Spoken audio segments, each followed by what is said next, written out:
How's it going, guys? It's Eclipse here, and today we're going to be talking about World of Tanks console, the good, the bad, the ugly, the mess-ups that have happened recently, what could be done better by Wargaming themselves, of course the development company behind World of Tanks console, and exactly what your guys' opinions are, because ultimately we're all a community. Your opinion matters just as much as mine, and I'm going to be giving some kind of overview as to what I think the game direction should be going, how Wargaming are kind of differing, and the whole Cold War, World War II debate that's been going on in World of Tanks, at least within the last year, and whether World War II and Cold War split and divide is really a thing in World of Tanks. And of course, you guys can leave your opinions on that in the comment section down below. So, without further ado, let's actually talk about the disparity between Cold War and World War II, because ultimately that's where my biggest gripe with the game is right now, and it is essentially down to the fact that both Cold War and World War II are separate game modes. Now, I have a kind of a problem with the fact that they are separated. In my personal opinion, I'd have much rather seen a kind of cohesive game, one singular game mode, one that just incorporates the modern tanks as an extension of the current tech tree within World War II. I found it very, very strange that Wargaming both not only split the game modes, but so that players had to really make a choice between the two in terms of their progress, or maybe not even just that, but it's also the fact that you have to regrind tanks that you may have already done in one game mode in the other, which is a very small chunk of kind of a thing within the game. It's not that much of a major problem if you're having to replay tanks, but it is kind of annoying if you have devoted your time to one game and then you end up having to play the exact same tank, grind out from the beginning all over again and get the exact same tank. So I think that that's where the problem starts, and I'm going to give some kind of hopefully an overview as to what I believe Wargaming can do in the future with regard to this split. To start with, I would just completely get rid of the whole Cold War and World War II split in the first place. So remove the whole Era 1, Era 2, Era 3. There's completely no point in having the eras. Just make it so that Era 1, the top tier, would be able to play against two levels higher, so it would be Era 2, Class 2, if that makes sense, because you've got Era 1, 1, 2 and 3, if that makes sense, and then you've got Era 2, 1, 2 and 3, and then Era 3, 1, 2 and 3, so effectively you've got like 9 extra tiers within Cold War.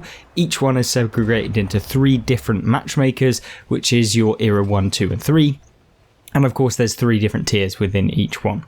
So what I do, if I was just going to split up Cold War, was just remove the whole era system. I just find it completely pointless. There's not really any benefit to it, and other than literally separating out the matchmaker, I just think that that would be a better change. There's no real problems with doing that from a logistical standpoint, I don't think. You're just going to get a better kind of difference in games, because ultimately new players jump onto Cold War and they're sat there going, I'm playing this stock T-44 against fully upgraded tanks and I have no chance that I'm going to be top tier. I am always going to be the bottom tier. And you grind through and then you make it all the way up to tier, kind of the top tier within that era, and you've got no real reason to progress, to be honest with you, because you've ultimately got the best tank in the era that you're in. And I'd much rather see the them implement a system where you can use the other tanks as well. So that's my personal opinion. Obviously you may differ in opinion, and let me know if you have anything else to add on that topic.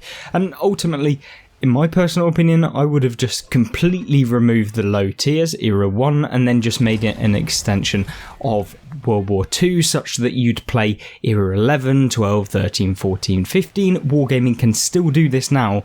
It's just a case of they'd have to kind of formulate both of the tech tree, and then rather than having Cold War and World War II, why didn't they just implement True Vision or non-True Vision? Because ultimately, that is the difference between Cold War and World War II. That is literally the difference, other than the tanks that you can play. That way, if you enjoy True Vision, which plenty of people do, hence why they play Cold War, then they can do that using any tank in the game. I don't see why you should be limited by the era that you're playing in, when ultimately, if I want to play True Vision at tier 3, then let people play True Vision at tier 3.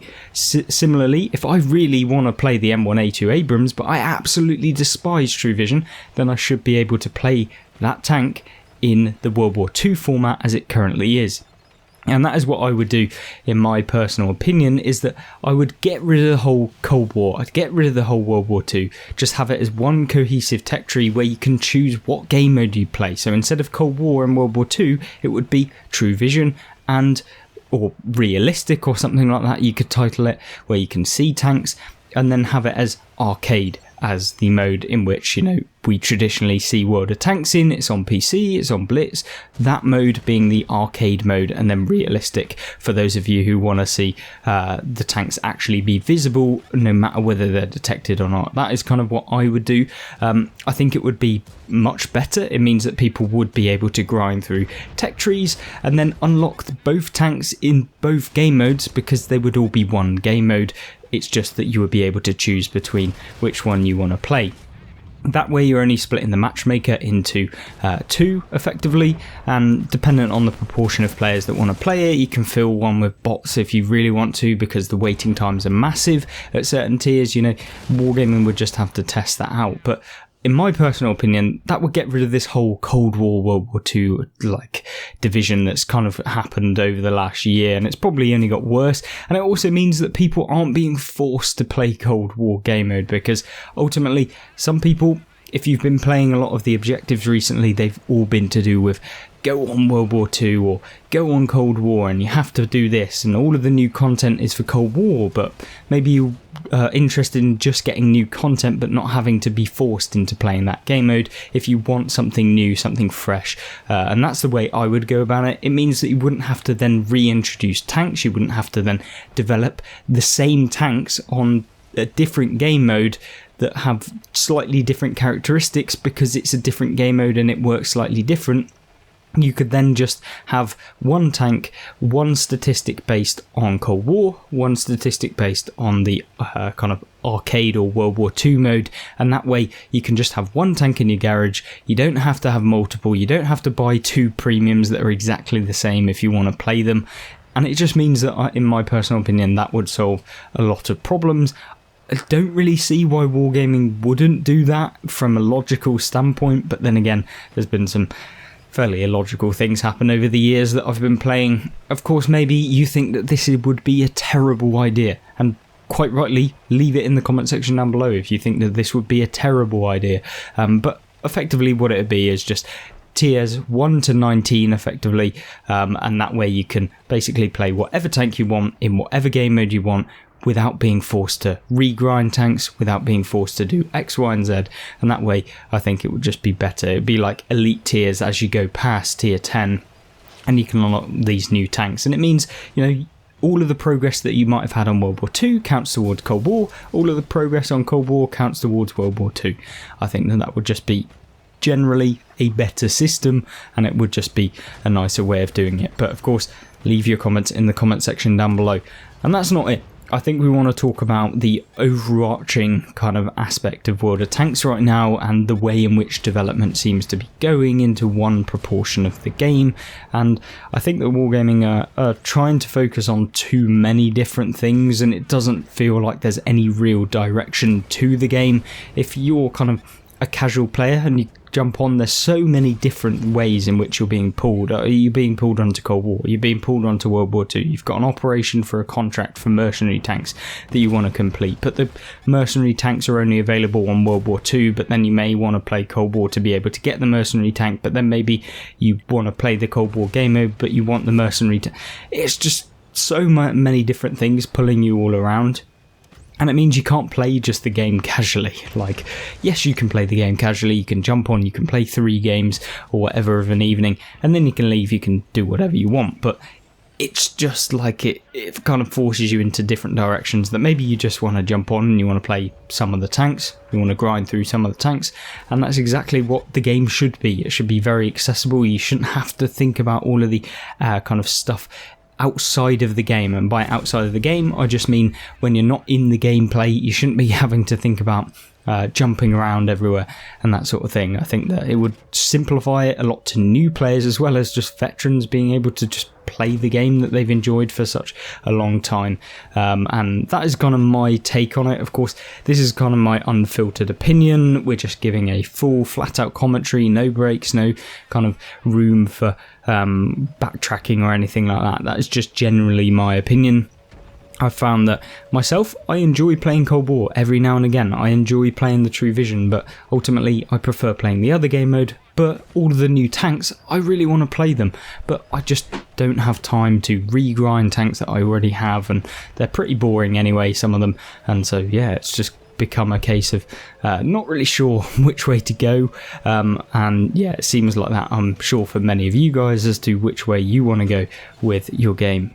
I'm really intrigued as to what you guys actually think about the development, because yes, there's the Cold War, there's the World War II dilemma that we've already talked about at the beginning of this video, but what about the fact that there are so many other kind of things going on that maybe you want kind of wargaming to focus on certain aspects of the game? Like, we've had problems with the amount of maps in the game for the longest time, and it seems like Wargaming initially set out to re-release some of the maps that we had previously, and of course we're still missing probably like 10 different maps that we have not seen, and it's taken them forever to release them. Before, during update 6.0 and the subsequent couple of months afterwards, we were getting at least one map every month basically, and since then it's gone down to like one map every like 3 months, to be honest, at the minute. And considering that there were a ton more maps, it's kind of, it gets stale playing the exact same map rotation all of the time, every single week, week on week, month on month, year on year at this point. And it's kind of something that I'd like to see. And it's not even just re-releasing some of the old maps. We have not seen a brand new map in the longest time. And I understand that Wargaming don't make any direct money from doing that, but at the same time you need to create new things every now and again. And it seems like they've kind of got so caught up in just releasing new premium tanks and new Cold War vehicles that they forget that there are other aspects of the game that people enjoy playing and that they should be focusing on in that regard. And unfortunately, Wargaming just don't do that. So yeah, I think that they've kind of lost track with the community. They've done a better job in the last 2 years of being with the community than they have in like the 5 years prior to that, and that's like a combination as well. So yeah, it's definitely got better, but it's nowhere near what kind of standard levels you'd be expecting from a development company, and talking to their community and just getting a feel for how they react. A lot of the time they ask questions on the Discord server, and it's just so like out there that very few people probably go on the Discord, and the majority of players probably don't go on the Discord. So ultimately, I'd like to see Wargaming introduce some sort of community feature within the game that are going to just basically help out and just basically allow people to platoon up. I know that they've been talking about this, and also some features that are just going to make it a lot easier for people to communicate within the game, get friendly with people.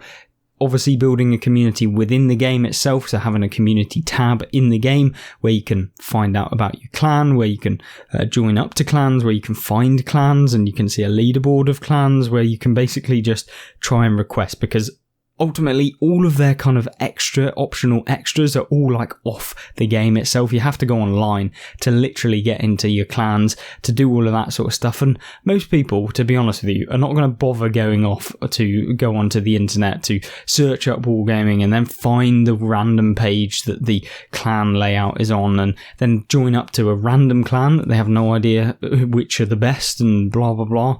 It's just kind of like way out of the way that it's kind of hard for people to get into, I guess, in my personal opinion. But there we go. I mean, it's not particularly intuitive, their system for clans and stuff like that, but that's just something that I found. And also, it's like there are no real tips for anyone. Like, even if you are like someone that is very experienced at World of Tanks console, as I'm sure some of you are, you may be yourself, but there are a lot of new players. There are a lot of players that don't know what they're doing, and there's just no real help for them. Yes, there's like some benefits at the beginning of the game, but they're not even that good. And to be honest with you, for me personally, if I was developing the game and I had a load of new players and I was wondering why they keep leaving after a certain amount of time, I would just dump 5 million silver on every single new player's account so that they're going to be able to at least get through some of the tricky stages. Even if you didn't want to give them a load of silver, maybe you want to give them a ton of equipment that they can use for the beginning. Maybe give them 3 sets of like advanced rammer, advanced optics and something else that they can just apply to certain tanks, so at least they're competitive, so that they aren't already like 15% worse than the tank that they meet, let alone the skill level difference between a new player and someone that's played a lot. So just decreasing that gap by just allowing them to choose equipment and try and teach them. And of course then that leads into a topic that I've always been going on about, which is this kind of virtual assistant, or at least something that highlights some of the best tanks and some of the best things that people may want to go to as a beginner, like on the perk system or the commander system. There's so many people, even in my videos, that like, what perk shall I use on this, X, Y and Z? What should I use here? Which way should I go on this tech tree? Should I get this as a first time player? This is all stuff Wargaming could literally answer within their game if they just had a virtual assistant saying like, typically you're playing a light tank, that means that you should get Sixth Sense, you should get kind of all of the view range perks, you should get the camouflage perks, and you should do all of this sort of stuff. And then equipment wise, typically, in quotation marks, light tanks may have X, Y and Z equipment. Here are some really good equipment for a light tank. They don't have to pick that equipment, but it's definitely something that they could do. And if they go through some of the kind of stages, they may find that they're not finding the initial game so painful, because at the minute you jump on, you don't even know that equipment is a thing. You don't have silver for equipment. You don't know what tanks are good. So what is the new player experience? You jump onto the game, you hate the tank that you're playing because you probably have picked a terrible one. You hate the fact that you have no idea what the equipment is and there's no real indication as to what it is. Even things from like, what do all of the values in the kind of equipment tab actually associate to? Is having 10% more reload better? Is that something a new player should have? Obviously, as an experienced player, you know that that is a kind of a crucial thing.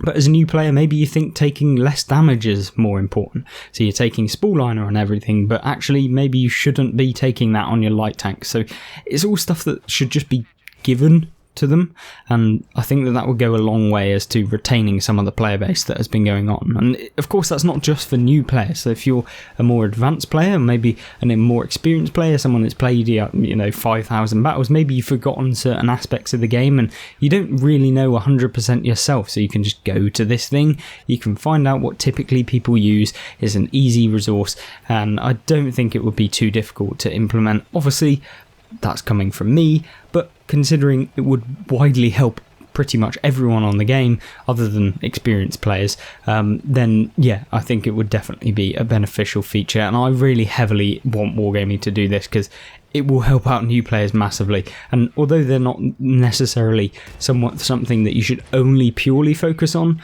the new players definitely turn into old players if you retain them. So it's all about kind of keeping a nice steady inflow of people that actually want to play the game, not just come on for 3 games and leave because they have no idea what's going on and they're getting wrecked by people that have 500,000 games and they're sat down at tier 4 with all of the perks, all of the equipment, and they're farming these people that have literally never played the game. And I'm not talking about you seal clubbers out there, but yeah, that's kind of my personal opinion on the whole new players.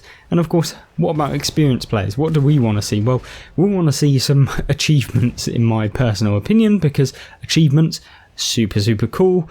Everyone loves getting themselves some exclusive or rare item. You know, the game, there's tons of games out there that literally have like exclusive items for people that have completed some really hard achievements. For example, yes, at the minute you can get a medal for a Kolobanov's medal for standing alone against 5 enemy vehicles and winning. But what about maybe if you could get an achievement for getting 10 Kolobanov's medals, and that way you get some reward or emblem or some sort of title or just something interesting that people would want to grind towards. Or maybe you want to get some sort of skin. It doesn't have to be like bright gold or bright pink or something, but just some sort of skin to say, this guy they've managed to get 1,000 enemies killed within the vehicle that they're playing, and therefore they get this prestigious skin that basically means they've played a ton within this tank and they've done really well in it. So these are all things that Wargaming could add. They're kind of quality of life features, and Wargaming typically are rubbish at actually implementing any quality of life within the game, but I guess that goes on the back burner to new premium tanks and new kind of tech tree lines. So that's kind of my personal opinion. Sometimes you do actually have to implement quality of life features so that it keep up with some of the newer games that get released, and yeah, hopefully we'll see that within World of Tanks. Of course, let me know your opinions. Maybe you think I am just chatting absolute beans and that you think that all of the things I've discussed are just completely irrelevant and you think that certain other things should be more of a focus. Let me know in the comment section down below.